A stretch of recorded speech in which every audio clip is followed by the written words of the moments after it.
YouTube channel BL Maithili Hindi में आपका स्वागत है। मैं BL बिहारी फिर एक नए ब्लॉग वीडियो लेकर आ चुके हैं। तो पहली बार निर्मली रेलवे स्टेशन पर कटिहार जिला से होकर 7 ज्योतिर्लिंग की यात्रा के लिए निकल पड़ी है भारत गौरव पर्यटन ट्रेन। तो कुछ ही क्षण में निर्मली रेलवे स्टेशन पर पहुंचेगी और हम अपने चैनल के माध्यम से आप सभी को दिखाएंगे और बताएंगे जो कि आज भारत गौरव पर्यटन ट्रेन जो है वह इस निर्मली रेलवे स्टेशन पर आएगी और इसके बाद 7 ज्योतिर्लिंग की यात्रा कराते हुए आगे सफ़र पर निकलेगी। और इस निर्मली रेलवे स्टेशन पर कितने यात्री हैं वह सब हम आपको दिखाएंगे इस वीडियो में। अब बने रहे वीडियो को, आप देखते रहे। तो कुछ ही क्षण में पहुंचेंगे ट्रेन, तो उसका भी हम आपको वीडियो दिखाएंगे।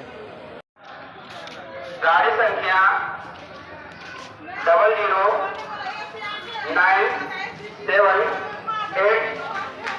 प्राप्त सूचना अनुसार गाड़ी सरायगढ़ आ रही है।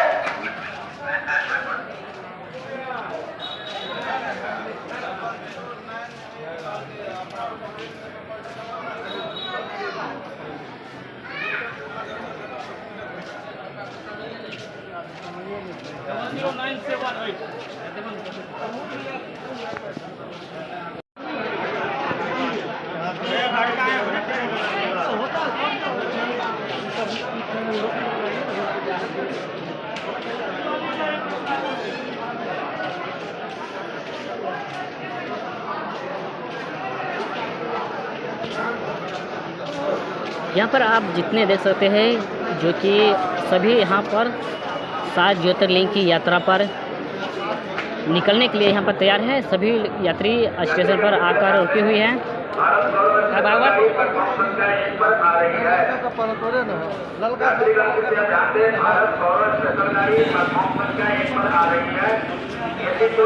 हुआ है